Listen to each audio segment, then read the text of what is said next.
Pada zaman dahulu kala, di sebuah desa tinggallah seorang janda bernama Mbok Randa. Ia tinggal seorang diri karena suaminya sudah lama meninggal dunia. Suatu hari, ia mengangkat seorang anak laki-laki menjadi anaknya. Anak angkatnya diberi nama Jaka Tarub. Jaka Tarub pun tumbuh beranjak dewasa. Jaka Tarub menjadi pemuda yang sangat tampan, gagah, dan baik hati. Ia juga memiliki kesaktian. Setiap hari, ia selalu membantu ibunya di sawah. Karena memiliki wajah yang sangat tampan, banyak gadis-gadis cantik yang ingin menjadi istrinya. Namun, ia belum ingin menikah. Setiap hari ibunya menyuruh Jaka Tarub untuk segera menikah. Namun, lagi-lagi ia menolak permintaan ibunya. Suatu hari Mbok Randa jatuh sakit dan menghembuskan nafas terakhirnya. Jaka Tarub sangat sedih. Sejak kematian Mbok Randa, Jaka Tarub sering melamun. Kini sawah ladangnya terbengkalai. Sia-sia aku bekerja, untuk siapa hasilnya? Demikian gumam Jaka Tarub. Suatu malam, Jaka Tarub bermimpi memakan daging rusa. Pada saat ia terbangun dari tidurnya, ia pun langsung pergi ke hutan.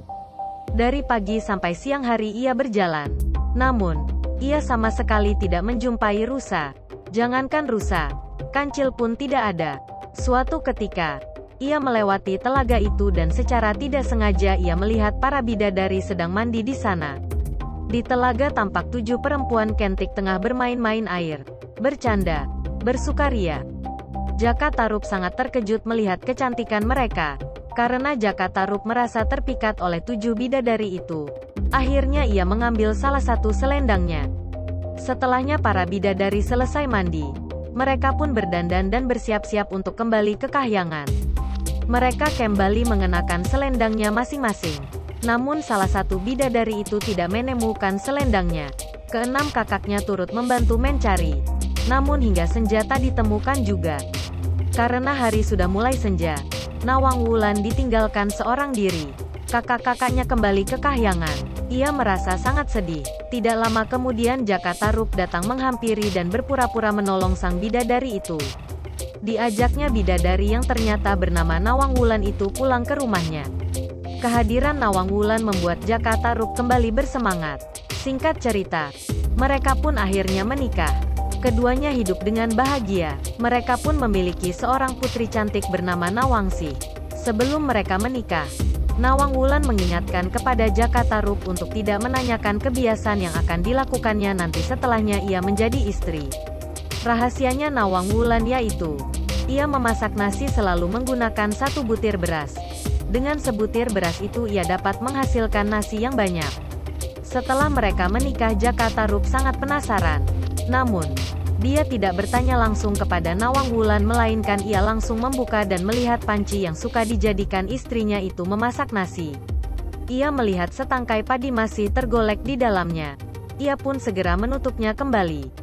Akibat rasa penasaran Jaka Tarub, Nawang Wulan kehilangan kekuatannya. Sejak saat itu, Nawang Wulan harus menumbuk dan minampi beras untuk dimasak, seperti wanita umumnya. Karena tumpukan padinya terus berkurang. Suatu waktu, Nawang Wulan tanpa sengaja menemukan selendang bidadarinya terselip di antara tumpukan padi. Ternyata selendang tersebut ada di lumbung gabuh yang disembunyikan oleh suaminya. Nawang Wulan pun merasa sangat marah ketika suaminya lah yang mencuri selendangnya. Akhirnya, ia memutuskan untuk pergi ke kahyangan. Jaka Tarub pun meminta maaf dan memohon kepada istrinya agar tidak pergi lagi ke kahyangan. Namun Nawang Wulan sudah bulat tekadnya.